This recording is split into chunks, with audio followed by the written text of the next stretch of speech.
The train station was buzzing with life. The click of heels, the echoing announcements, and the creaking wheels of suitcases. But for Ksenia Matvieva, she was 29. The world stood still. Her fiancé had promised, "I'll be there, I'll never let you down." But the platform was empty. She checked her phone. No call, no message. The ring on her finger suddenly felt like shackles. Before we begin, write in the comments what corner of the world you're watching from today. Betrayal doesn't always scream. Sometimes silence hurts the deepest. Ksenia's hands shook as she clutched her ticket, and the final call for her train rang overhead. "Where are you, Daniil?" she whispered. Her voice almost broke with disbelief. Her fiancé had sworn that this day would be the beginning of their future together. But instead she stood alone, fighting the wave of humiliation that washed over her as strangers passed, casting curious glances. The train came to life. Its steel wheels creaked on the rails, and then a voice rang out, deep, calm, familiar to Ksenia. She turned. Her breath caught. It wasn't Daniil, it was Roman Karpov, 34, a single father she had helped a few years ago when his young son had passed out in the aisle of a grocery store. She had given them her bottle of water and stayed until the ambulance arrived. Their paths hadn't crossed since. Now Roman stood before her, holding the hand of his 8-year-old son, Timur. Roman looked tired, his jacket was threadbare, but there was something in his eyes that Daniil never had. Sincerity. "It looks like you need a friend," he said quietly. Ksenia's chest tightened. The pain of betrayal was still fresh, but this almost stranger noticed her suffering, while the one who promised to be with her forever disappeared. "My fiancé, he didn't come," Ksenia said. Her voice wavered. Roman did not ask questions or press. He simply led her to the nearest bench. Timur, sensing the gravity of the moment, tugged Ksenia by the sleeve and handed her a crumpled piece of paper, a child's drawing of a stick woman with a wide smile. "Is that you?" Timur said timidly. "Daddy said you were the aunt who helped me when I was sick. I wanted you to smile too." Quote. Tears burned Ksenia's eyes, pouring out before she could stop them. The simple kindness of a child, so pure and piercing, broke something inside her. Roman gently covered her hand with his. "Sometimes life doesn't come your way," he said quietly. "And sometimes it shows you who's really important." The train screeched away, taking with it the future Ksenia thought she wanted. But looking at Roman and his son, a question began to form in her heart. Had she been waiting for the wrong person all this time? The clock on the platform ticked like a metronome, counting down the time toward a life Ksenia suddenly wasn't sure she wanted. Her phone vibrated. A text from Daniil, "Finally late. Don't be dramatic. Let me explain. Don't be dramatic." Quote. 2 words that accompanied every cancelled plan, every last-minute change, every apology that never happened. Her finger hovered over the doorbell. Instead, she swallowed hard. Roman, catching the look on her face, didn't press the issue. "There's a small cafe on the 2nd floor," he said. "The eggs are a bit greasy, but the coffee is decent. Want to sit in the warmth?" Quote. Ksenia nodded, "Please." They passed the crowd of knife-wielding arrivals through the faint aroma of burnt espresso. Timur pressed his nose to the display case with pastries. "Dad, is there a round one with jam, too?" Quote. Roman asked, looking at Ksenia. "If you don't mind," Anya answered, forcing a weak smile. "Only if one is for me." They settled into a corner booth. Fluorescent lights hummed overhead. Barista shouted out names. Somewhere a suitcase fell and there was a burst of laughter. The usual sounds, the ones that ground you when your heart feels lost. Roman stirred his coffee thoughtfully. You once told a scared boy that he was brave because he didn't move when the paramedics arrived, he said, looking at Timur as if reminding himself. It was the first night he'd slept without nightmares. Senya blinked, a little stunned. I said it. Timur nodded seriously. You had a blue scarf. You shook my hand. Quote. Now she remembered the grocery store on Lesnaya Street. The boy who'd fallen in line at the checkout. And how she'd stayed because no one else wanted to help that day. She wasn't anyone's fiancé that day. She was just a person who'd chosen kindness. Her phone lit up again. Another text from Daniil. Missed the train. Got work to do. Don't make a scene, come tomorrow. No apologies, no you're okay, just an order disguised as a plan. Roman noticed her jaw tense and silently moved the sugar bowl toward her, a quiet gesture of support that didn't require words. You don't have to tell me anything, he said softly, I can sit here while you decide what to say next. That was kindness, the lack of pressure. Senya took a breath that didn't hurt and pressed the call button. Daniil answered after the second ring. There was boredom in his voice. Kasiusha, thank God I'm downtown. Ilya dragged me on a case. Are you okay? She asked, pausing. Silence. What? He answered, clearly confused. That's what you ask a man who's been abandoned. He exhaled sharply. Let's skip the kindergarten, Kasiusha. We'll laugh about this in a week. It's just a train. We'll reschedule. You promised, she said. Her voice was quieter than the anger she felt. You said, I'll never let you down. Everyone lets someone down, he snapped, but then softened his tone. Look, I booked us brunch for tomorrow. That'll be nice. Take a photo for social media. Quote, there it was, the reality she tried to embellish with hopes. They were just a pretty picture for him, not a life worth trying for. Where are you really? Senya asked. Her voice was firm. The phone screen flickered. A story from a friend popped up. Daniil, hoisted onto his shoulders at a rooftop bar. Neon lights cut through the night. The caption, bachelor party, no rings allowed, with a winking emoji. Senya's cheeks went cold. She lowered the phone. Her voice was clear, which surprised even her. Quote, I'm done, Daniil. Kusha, don't start, he said, trying to bring her back to the old scenario. You're being overly dramatic. That's why I told you you should quit. It would be less stressful if you moved in with me already.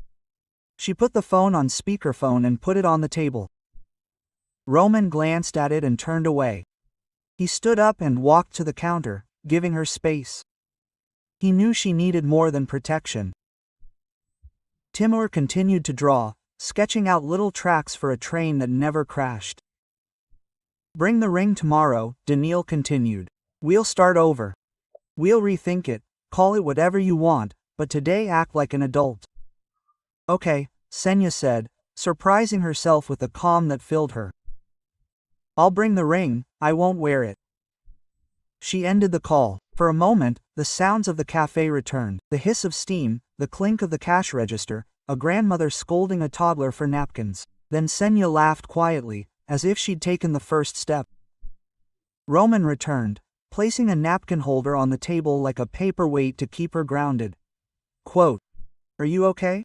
He asked. No, she admitted, and the honesty gave her strength. But I don't think I want to be almost okay anymore. Timur looked up and handed her his drawing. That's you on the other train, he said. It's going where you want to go.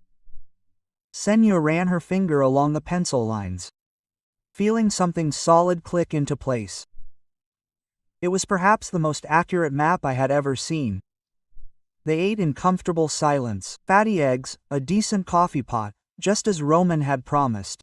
When the bill arrived, the waitress muttered sheepishly, sorry, the card terminal is acting up, we only accept cash.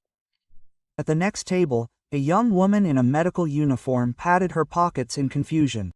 I only have a card, can I transfer via SBP? I just came from a double shift. Senya, not letting her doubts stop her, took 1,000 rubles out of her wallet and held it out. Quote, "I've been helped out more than once today," she said. "Let me do you a favor," she replied. The woman's eyes sparkled with tears. "Thank you. It's just a toast." "But thank her." His gaze fell on Senya's bare hand, then on the ring lying on the table, like another paperweight. "So that you don't worry, this won't last forever." When the woman left, Roman leaned back. "This was exactly who you were in that store," he said. "And maybe this is exactly who you can become again." Senya's phone vibrated with a new message, this time from the landlord. "Hello, Kasyusha. The hot water in the house is finally working. Sorry for the week's mess." She laughed for real.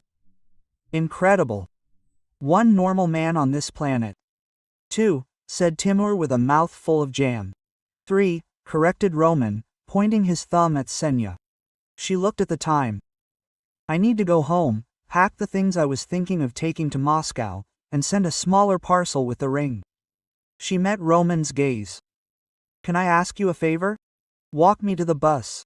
I know this sounds stupid, but I might change my mind if I'm alone." "It's not stupid," said Roman, already getting up, "and if the bus doesn't come, I'll find you a car. I have a friend who works as a taxi driver. He owes me for replacing the generator in the parking lot." "Dad's a hero," Timur proudly declared. "I'm just a guy who knows where to connect the red wire," said Roman, ruffling his son's hair. At the exit of the cafe, a small drama was unfolding near the cash register. A middle-aged man in a wrinkled suit was quietly arguing with Borista. "I swear I had cash. My wallet was probably in my other jacket. I'm late for court." Roman didn't hesitate. He pulled out 500 rubles and handed them over. "It happens to the best." The man stared at him, stunned. "You don't even know me, and you don't need to," Roman replied. "You look like someone who needs coffee more than thinking about this moment."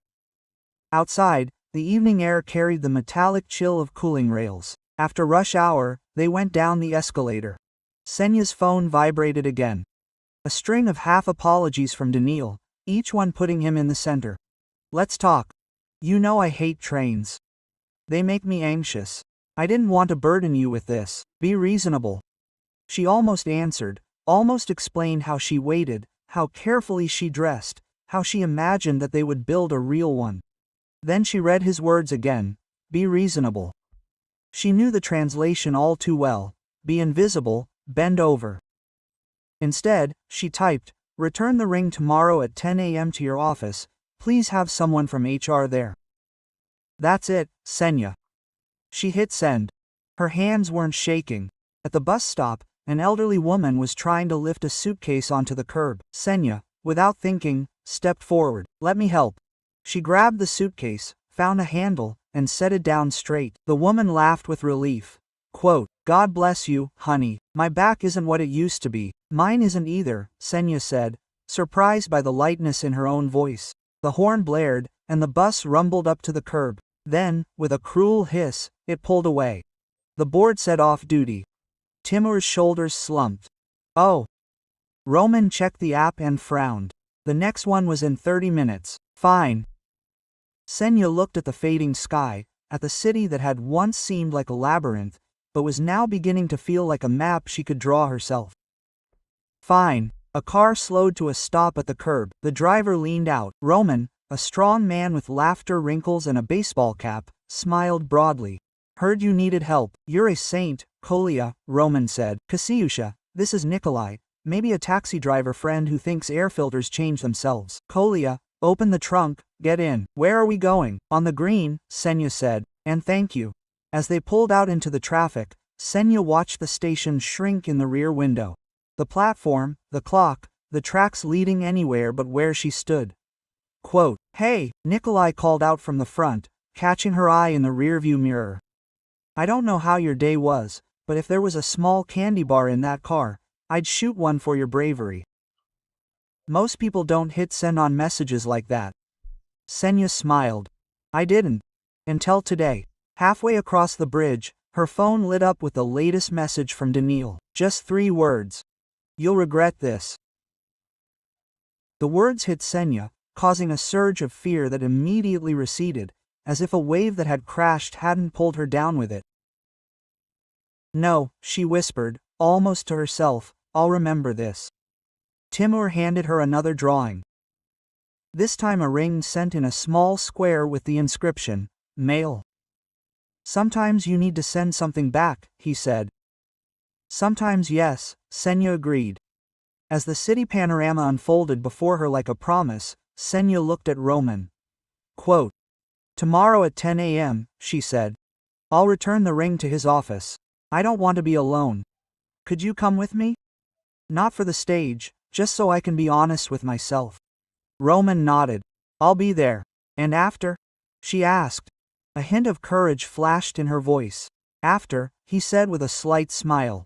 Quote, There's a park next to my construction site where Timur likes to feed the ducks. We could all have sandwiches together without the drama. Senya laughed, a full, sincere laugh that felt like freedom. Deal?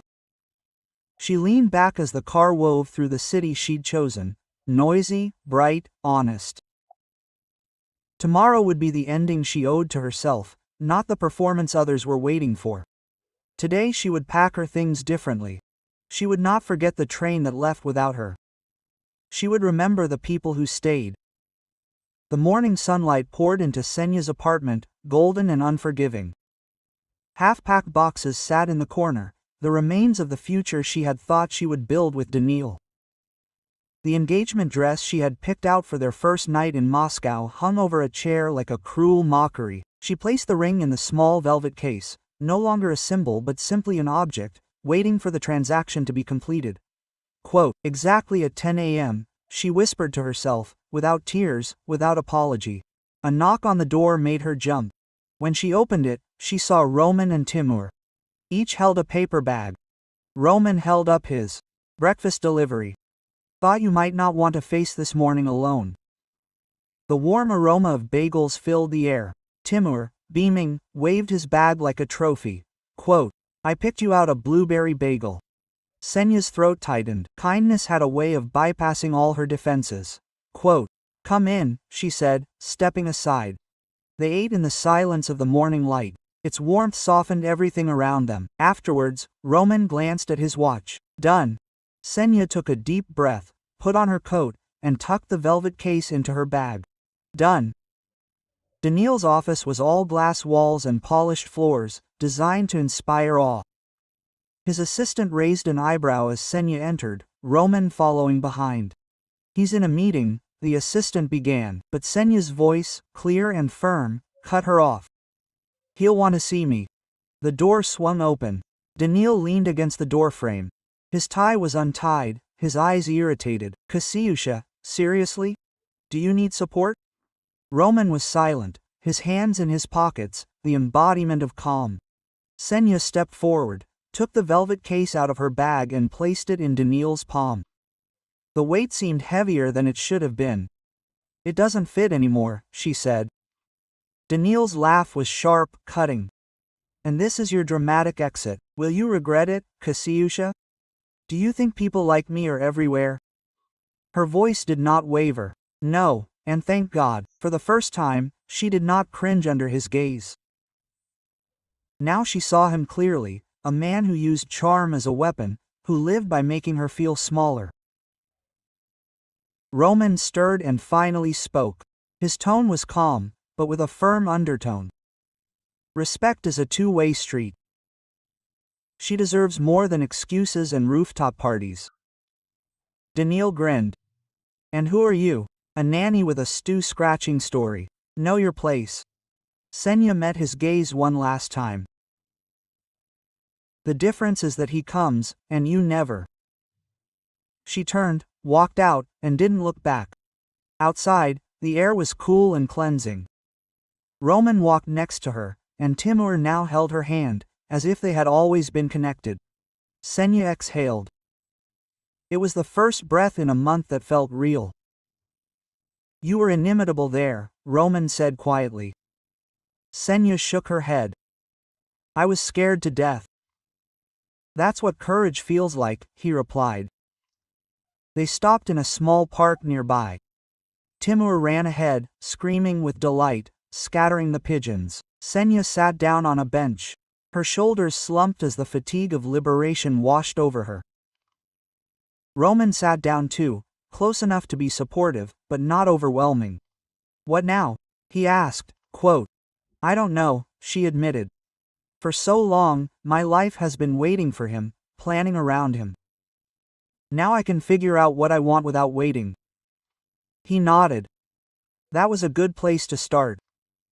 Silence fell between them, comfortable this time. The wind carried the sound of children playing soccer on the grass.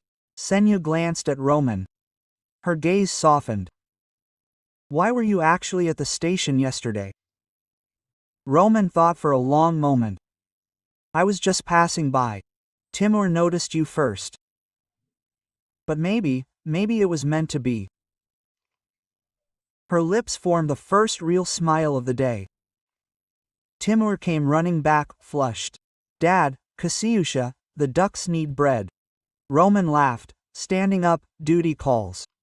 He looked at her. "Do you want to help us feed them?" She stood up. "Yes, more than anything." At the water's edge, kindness came full circle. Senya tore pieces of a wormy bagel and threw them away. The ducks bustled about, Timur giggled. Roman shook his head, looking at this chaos with a smile on his lips. Senya looked at them, feeling something painful and full of hope awakening inside her. She had lost what she had considered eternal, but in the ruins she had found something real, the kindness of a child, the reliability of a man who had come without expectations. Her phone vibrated again. Shirley Daniil, trying to bring her back. She turned it off without even looking. Roman noticed, but said nothing. Instead, he said, "Sometimes those who disappear make room for those who really matter." Senya exhaled, not realizing she had been holding her breath. "Then maybe yesterday wasn't the worst day of my life. Maybe it was the best." Roman smiled slightly. "Maybe this is the beginning of something better." As Timur leaned against her side, placing his small hand in hers, Senya understood one thing with complete certainty. She was no longer waiting for trains. She was already where she needed to be. If this story touched your heart, please support me with a like and a subscription. It only takes a second, and for me, your support is a huge incentive to continue creating. Thank you and see you soon.